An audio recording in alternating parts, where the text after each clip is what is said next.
Hello students, good morning. Let me continue with the study that started with the cell organelles. We had completed up to Golgi apparatus. Now let us start with the next one. The next organelle that is named as plastids. Here it is, plastids. Plastids are very specifically found only in plant cells. Plastids found only in plant cells. Animal cells, they are absent. And these plastids are abundant in the plant cells, in the green parts of it, in the non-green parts of it, and the color parts of it. There are three types of plastids. Number one, chloroplasts. These chloroplasts are actually green pigment containing plastid, and the pigment that is green in color is called chlorophyll. This chlorophyll is actually trapping sunlight and help in the process of photosynthesis, and actually chloroplast is performing photosynthesis inside it. If we go for the detailed structure of chloroplast, we will see this diagram. Look at the three-dimensional electron micrographic diagram of chloroplast. It is three-dimensional, remember. A chloroplast is having two membranes, outer and inner. It is clearly visible in the diagram. And inside the chloroplast, there is a matrix, semi-fluid matrix, just like cytoplasm, which is called stroma.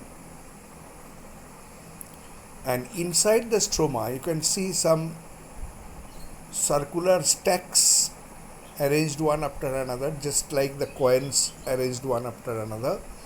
They are called grana. Grana means singular. And each coin in a stack, that means each structure in a stack, is called thylakoid.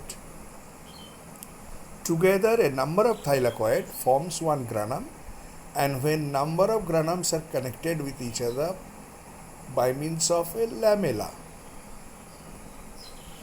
So this is the electron microscopic diagram, three-dimensional diagram of a chloroplast. This chloroplast grana contains the chlorophyll pigments, and when sunlight is available, this chlorophyll traps sunlight and performs photosynthesis in the granum mainly. Afterwards, the photosynthesis is completed in stroma also. So this is the organelle that is we call chloroplast. Next is chromoplast. Look at that, chromoplast. Chromoplast is mentioned in color because it is a colorful plastid present in plants, and varied type of colors are available in chromoplast pigments. These varied colors are mainly red, yellow, orange pigments. Red, yellow and orange pigments.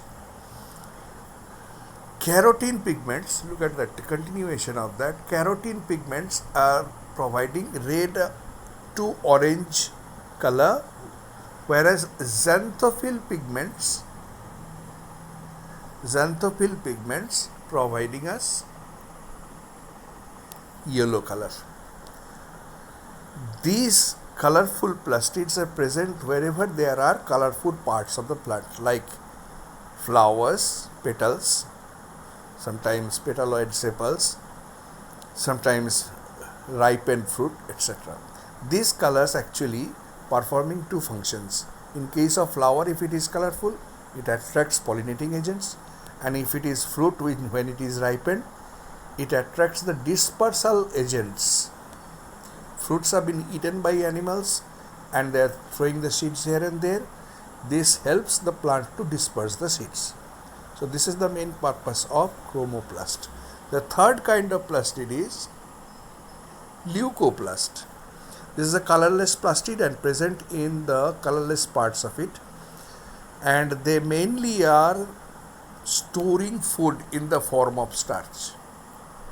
And if you see that in the form of starch, if you see that they are present in certain areas like underground roots like carrot, radish. In case of potato, which is underground stem, their main work is to store food in the form of starch. So this is chromoplast. Next organelle is lysosome. This organelle is very special and interesting. Lysosome are small sac-like structures bound by a single membrane. Small sac-like structures bound by a single membrane. These lysosomes are mainly found in animal cells. Remember, lysosomes are mainly found in animal cells. You cannot say that the plant cells it is absent, but very rare. Mostly it is found in animal cells and scattered in the cytoplasm. What these lysosomes are doing, they are helping in digestion during the time of starvation. Different kinds of food granules are present in the cytoplasm. When there is starvation, they help in digestion of it. They attack and digest foreign bodies, mainly germs, destroy worn out organelles, if any, when it is recovery is not possible, and most importantly,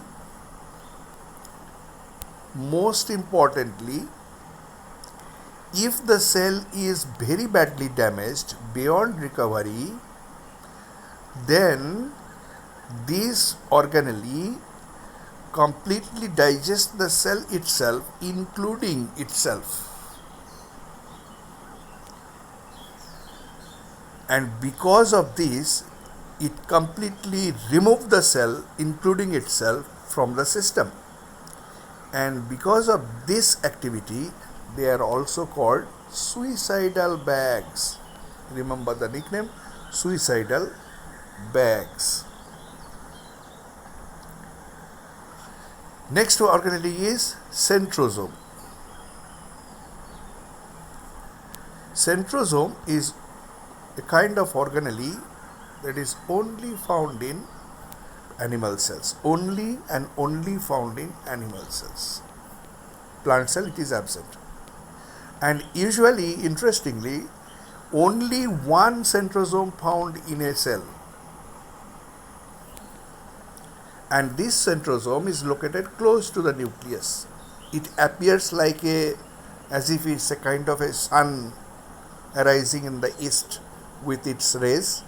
Rays are actually astral rays, and it is containing two small bodies inside it called centrioles. Each centrosome contains two centrioles. And if we take one electron micrographic picture, we will see these two centrioles are actually made of microtubules, and these microtubules are always present in the form of right angles to each other. This way, you see the diagram there? Two centrioles are lying right angles to each other. Is ultra microscopic view inside the centrosome. And next one, what is the function of centrosome?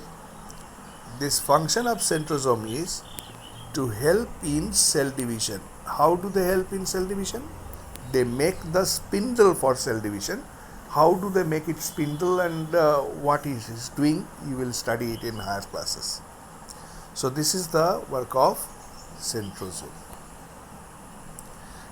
Next we come on to the structure called the nucleus.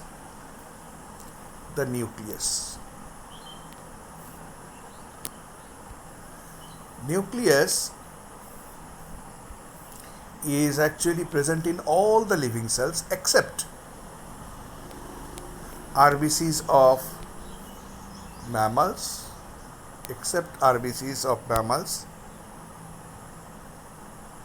and sieve tube cells in plants. These are actually spherical bodies present mainly in the center of the cell. Sometimes in the mature plant cell, it may be present in the in a side of it, and it contains 4 structures. You can observe this 4 structures: outer nuclear membrane having small pores, nuclear pore. This is nuclear membrane. You can see a single nucleus is enlarged, and this is the diagram where the nucleus shown in a cell. These thread-like structures, which is you can see is chromatin threads or chromatin fibers. This is nucleolus, and these 4 structures are present: double layered nuclear membrane, a dense semi-liquid nucleoplasm, nuclear reticulum or chromatin threads, and nucleolus. These chromatin threads are very important because it is carrying the hereditary characters from one generation to the other. Also, this nucleus is performing to regulate all the metabolic activities of a cell. So this is the organelles we end up with here. This is the organelles of a living cell. You can carry on studying this. We'll continue our study in a next video.